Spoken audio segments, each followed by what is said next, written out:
नमस्ते साथियों। एमसीक्यूज और इंटरव्यू से संबंधित एक पॉलिटिकल साइंस विषय का एक प्रश्न है। उस प्रश्न पर आज हम चर्चा करते हैं, क्योंकि प्रश्न पॉलिटिकल साइंस का है और प्रश्न संबंधित है father of political science Aristotle से। एरिस्टोटल की एक बहुत प्रसिद्ध कोटेशन है। वो कोटेशन ये है कि राज्य की उत्पत्ति मात्र जीवन की आवश्यकता के लिए होती है और यह सदजीवन या गुड लाइफ के लिए बना हुआ है। इस कोटेशन को अगर हम समझने का प्रयास करेंगे तो अरस्तु का पूरा दर्शन हमें समझ में आ जाएगा। देखिए, पहली जो लाइन है वो लाइन है कि राज्य की उत्पत्ति मनुष्य की जीवन की आवश्यकताओं के लिए होती है। अब ये आवश्यकता क्या है? क्यों राज्य अस्तित्व में आता है? हमने कभी चींटियों का कोई राज्य नहीं देखा। हाँ, चींटियाँ साथ चलती है, लाइन से चलती है, उनको टारगेट पता होता है। हमने मधुमक्खियों के छत्ते को भी देखा, लेकिन उसको भी हम राज्य की श्रेणी में नहीं रख सकते। लेकिन जो मनुष्यों ने जो सिस्टम डेवलप किया वो एक राज्य के रूप में हमारे सामने है। और एरिस्टोटल यही कहते हैं कि जो मनुष्य जिसको राज्य की आवश्यकता नहीं है, या तो वो जानवर है और या फिर वो जो है ईश्वर है। तो राज्य आवश्यकता के लिए उत्पन्न होता है। उस आवश्यकता का मूल कारण क्या है? उस आवश्यकता का मूल कारण यह है कि मनुष्य स्वभावतः प्राकृतिक रूप से एक राजनीतिक प्राणी है। मनुष्य क्या है? मेंबर ऑफ पॉलिटिकल कम्युनिटी है। ये उसमें इनहेरेंट क्वालिटीज है, उसके अंदर ही बिल्टअप है कि मनुष्य क्या है? मनुष्य एक पॉलिटिकल मैन है, मनुष्य एक फ्री मैन है। इसलिए राज्य अस्तित्व में आ रहा है, यानी गुड लाइफ के लिए बना हुआ है। वो हमारा सेकेंडरी स्टेप है। लेकिन प्राइमरीली राज्य क्यों हमारे सामने आता है? क्योंकि मनुष्य के स्वभाव में वो क्वालिटी है, वो गुण है जो उसे अन्य जानवरों से भिन्न करता है। वो क्वालिटी क्या है? ये सामने है हमारे कि मनुष्य जो है वो विवेकशील है, मनुष्य चिंतनशील है, मनुष्य निर्णय करता है, मनुष्य बहुत आगे की सोचता है, मनुष्य नियम बनाता है, मनुष्य नियमों पर चर्चा करता है। तो ये जो क्वालिटी है वो उसको राजनीतिक बनाती है और इसीलिए राज्य अस्तित्व में आ रहा है। मनुष्य अपनी नियति को तय करता है, मनुष्य अपनी नियति का नियंता होता है।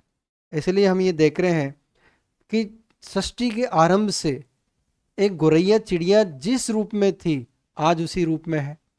लेकिन सृष्टि के आरंभ से आज तक का यदि हम डेवलपमेंट देखते हैं तो हम मनुष्य में आदि मानव की गुफाओं से लगाकर आज इस टेक्नोलॉजी के युग में हम रह रहे हैं। तो ये उसका कारण क्या है? ये हमारी ये क्वालिटीज। हम डिसीजन लेते हैं, हम भविष्य निर्माण करते हैं, हम भविष्य की चिंता करते हैं। ये जो मनुष्य की जो क्वालिटी है वो उसको राजनीतिक बनाती है, क्योंकि इन क्वालिटी का जो इम्प्लीमेंटेशन है इन क्योंकि मनुष्य एक मास्टर आर्टिस्ट है और उस मास्टर आर्टिस्ट को स्पेस कहाँ मिलता है? उसको स्पेस परिवार में मिलता है, उसको स्पेस अपने गांव शहर में मिलता है। लेकिन उसको परफेक्शन कहाँ मिलेगा? वो परफेक्शन एक सिस्टम में ही मिल सकता है, वो परफेक्शन उसको एक राज्य में ही मिल सकता है। तो राज्य का बनना जो है ना वो स्वाभाविक है, राज्य प्राकृतिक है। क्योंकि उसकी यूनिट क्या है? मेन उसका डूअर कौन है? मेन उसका डूअर मनुष्य है। तो मनुष्य के राजनीतिक स्वभाव होने के कारण, उसकी इन क्वालिटीज के प्लेटफॉर्म की आवश्यकता होने के कारण राज्य का निर्माण होता है। तो मनुष्य जो है स्वभावतः एक राजनीतिक प्राणी है, इसके कारण राज्य अस्तित्व में आ रहा है। अब देखिए कि राजनीतिक प्राणी की क्वालिटी के कारण उसके अंदर एक आइडिया आता है, वो आइडिया जनरेट होता है, जनरेट होकर राज्य बनता है। अब उसके साथ साथ उसकी जैविक आवश्यकता होती है। जब मनुष्य जन्म ले रहा है तो उसके अंदर ये क्वालिटीज आ रही है, फिर उसकी कुछ आवश्यकताएं होती है जीवन की, जिसको हम जैविक आवश्यकता के रूप में डिफाइन या समझ सकते हैं। और ये जो जैविक आवश्यकताएं हैं उनमें क्या होता है कि वंश वृद्धि होगी, परिवार बनेंगे, स्त्री पुरुष के संबंध है, स्वामी दास के संबंध है, वो परिवार के रूप में हमारे सामने है। उस परिवार में क्या होगा, वंश वृद्धि होगी, पोषण होगा, जो कुछ हमारे पास है उसका संरक्षण होगा। उस संरक्षण के लिए क्या चाहिए, उस संरक्षण के लिए हमें एक सिस्टम चाहिए जिसमें लॉ एंड ऑर्डर हो।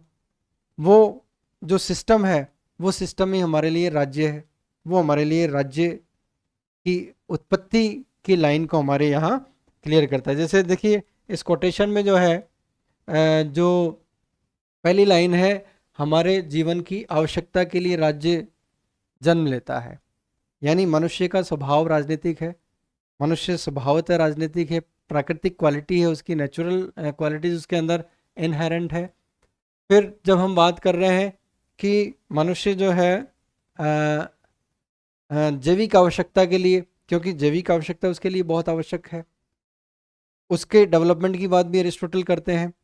ये स्त्री पुरुष संबंध, स्वामी दास, परिवार, ग्राम और उससे हमारा एक राज्य बनता है जिसको हम सिटी स्टेट कहते हैं। ये सिस्टम जो है ये राज्य की उत्पत्ति की बात कर रहा है, हमारी कोटेशन की पहली लाइन को एक्सप्लेन कर रहा है। अब देखिए अब जो है नेक्स्ट हम जैसे हम देख रहे हैं कि राज्य सजीवन के लिए बना रहता है, इस कोटेशन की दूसरी लाइन है। इस बात को समझने के लिए हम एक एग्जाम्पल लेते हैं मधुमक्खी के छत्ते का। मधुमक्खी का छत्ता जो है हमारी इस कोटेशन की पहली लाइन को एक्सप्लेन करता है कि राज्य हमारे आवश्यकताओं के लिए अस्तित्व में आता है। तो मधुमक्खी का जो छत्ता है ना, वो मधुमक्खियों की आवश्यकता के लिए बिल्ड हो रहा है, बन रहा है। तो अब देखिए मधुमक्खियों के छत्ते तक तो ठीक है कि वहाँ भी व्यवस्था है, वहाँ भी कानून है, और वहाँ भी उसके हिसाब से वो पूरा एक ग्रुप जो है अपनी व्यवस्था को चला रहा है। लेकिन जब हम बात करते हैं गुड लाइफ की, कि राज्य बना हुआ क्यों है, वो गुड लाइफ के लिए बना हुआ है। तो मधुमक्खियों के छत्ते में और मनुष्य के ग्रुप में क्या अंतर है कि मधुमक्खियों के उस छत्ते में नियम तो है, चींटियों की जो लाइन है, भेड़ों का जो झुंड चलता है, उनको पता है एक के पीछे एक चलता है, चींटी एक के पीछे एक चल रही है, मधुमक्खी सब जगह से मधु इकट्ठा करके अपने घर को जाती है, वहाँ सब नियम कानून सब है। लेकिन वहाँ नियमों पर चर्चा नहीं हो रही है। और मनुष्य क्या है, मनुष्य अपने नियमों पर चर्चा करता है, विमर्श करता है, वो क्या सही है क्या गलत है, इस बात को मनुष्य करता है। तो राज्य सज्जीवन के लिए बना हुआ है। अब ये सज्जीवन क्या है, मनुष्य की वो जो चिंतनशीलता है, मननशीलता है, उसको जो इम्प्लीमेंटेशन का जो प्लेटफॉर्म है वो राज्य है। यानी मनुष्य के अंदर जो एक्शन की क्षमता है, एक्शन विद नॉलेज, मधुमक्खी एक्शन कर रही है लेकिन उस नॉलेज पे चर्चा नहीं कर रही है। मनुष्य एक्शन, मनुष्य की जो क्वालिटी है एक्शन विद नॉलेज, वो राज्य में ही पुष्पित और फल्लवित हो रही है। तो ये देखिए कि जो गुड लाइफ है, ये गुड लाइफ हमें कहाँ प्राप्त होगी, ये गुड लाइफ हमें सिर्फ और सिर्फ राज्य में ही प्राप्त हो सकती है, क्योंकि हम जो है जैविक आवश्यकताओं से आगे हैं। जानवर सिर्फ जैविक आवश्यकताओं तक सीमित है, और मनुष्य जो है जैविक आवश्यकताओं से आगे, उसकी जो क्वालिटीज़ है वो उसके माध्यम से सद जीवन की प्राप्ति करना चाहता है। वो जो है वो डिसीजन मेकर है, वो अपने भविष्य का, अपने जीवन का डिसीजन खुद ले रहा है, क्योंकि उसके पास एक्शन विद नॉलेज की क्वालिटी है। और राज्य के माध्यम से मनुष्य को क्या प्राप्त होगा, परम साध्य प्राप्त होगा। तो राज्य हमारी आवश्यकता के लिए अस्तित्व में आ रहा है।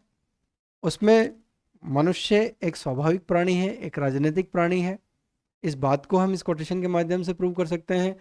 मनुष्य जो है सदजीवन के लिए राज्य को बनाए रख रहा है। सदजीवन में उसकी सारी क्वालिटीज़ को इम्प्लीमेंट करने का एक प्लेटफॉर्म राज्य के रूप में हमारे सामने है। इस प्रकार जो है हम ये देख सकते हैं कि राज्य हमारी आवश्यकता के लिए अस्तित्व में है और राज्य हमारी सदजीवन के लिए बना हुआ है। इस प्रकार हम ये देखो कि मनुष्य स्वभावतः एक राजनीतिक प्राणी है, मनुष्य एक स्वतंत्र जन है, मनुष्य का राज्य जो स्वाभाविक है, और इस प्रकार हम इस कोटेशन को प्रूव कर सकते हैं। धन्यवाद।